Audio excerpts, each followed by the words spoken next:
What's up YouTube? Welcome to Lauded Tech.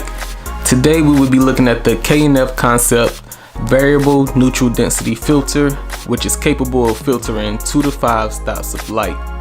If you aren't familiar with an ND filter, it basically is a shaded piece of glass that helps to regulate the amount of light that is hitting your camera sensor.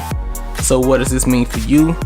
This means that without increasing your aperture or shutter speed, you're able to take correctly exposed photos and videos in brightly lit situations.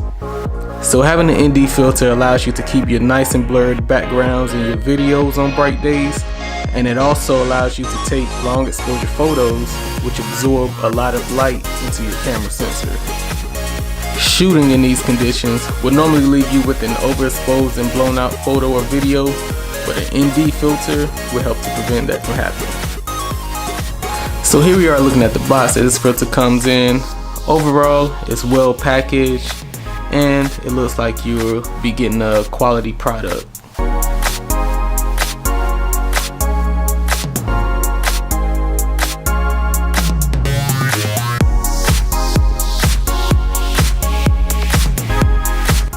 So as you can see on the back, you get a 3-year warranty with this product, which is always a good thing.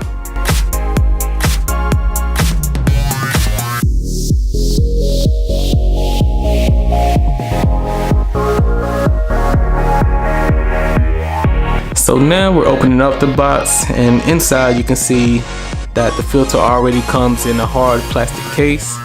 So that should help protect your filter from any damage or anything.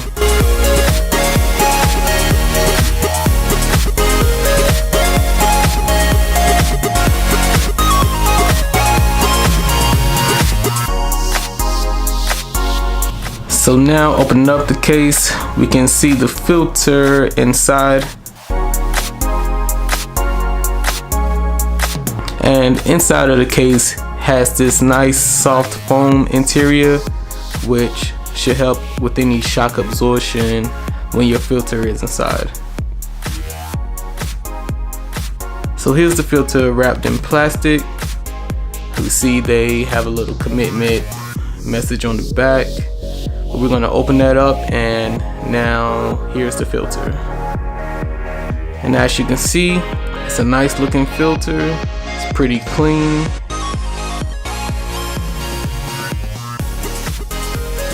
I like that it has the ridges on the side to help you screw on the filter to your lens.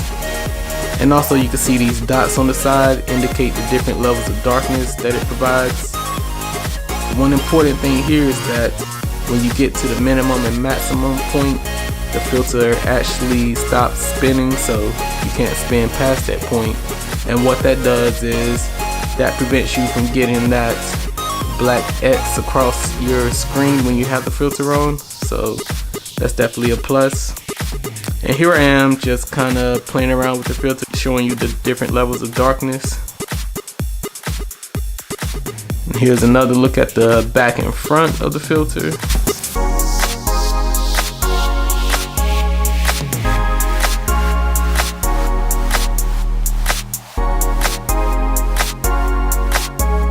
I'm going to be using this filter on my Sony a6500, and the lens that I'm going to be using this filter on is my Sigma 16mm f1.4 lens. Now I'm going to install the filter on my lens. So to install the filter, all you have to do is basically line it up with the filter threads on the front of your lens and screw it on. And here it is. After a couple turns, it's installed and you're ready to go with it. Now you see it looks good on the camera. And the adjustment wheel is very smooth but firm, so you can spin it with confidence and really lock in that perfect level of filtering that you need for your exposure. So up next, we'll have some test footage where we get to see this filter in action. Now I'm outside on a bright sunny day shooting at f4.5 with a shutter speed of 1/50, and as you can see, the background is totally blown out. So I'm putting the filter on the lens now, and we'll see if that makes any improvements. So right now the filter is on. It's at this lightest setting, so we'll call this level 1, and that is a slight improvement in the coloring and the exposure, but it's still pretty blown out. So now I'm setting the filter, adjusting it, and we're going to level 2, and you can see the detail coming back in the clouds a little. You can start seeing that blue in the sky a little more, but overall still blown out right now. So now we're going to level 3, and you can really start seeing the blue in the sky coming back, and even see a little detail coming back on the fence line.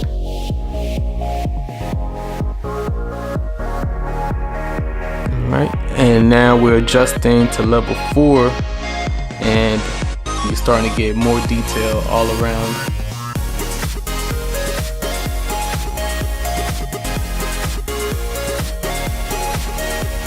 And here we are at level 5, which is the darkest level for the filter, but you can see from the starting picture to this one, there's been a drastic change and a drastic improvement in the level of detail that you're seeing in the background. And even shooting at this wide aperture, you're still getting that nice background blur. So yeah, I'm liking what I'm seeing with this filter, and it's cool to see the improvement that you get and all of the detail that you can maintain in your footage. I will definitely be using this in the future to help on those bright days when everything is just overexposed, and this should definitely come in handy. Let me know in the comments what type of filter you prefer and what your experiences have been using the ND filter. Until next time, thanks for watching.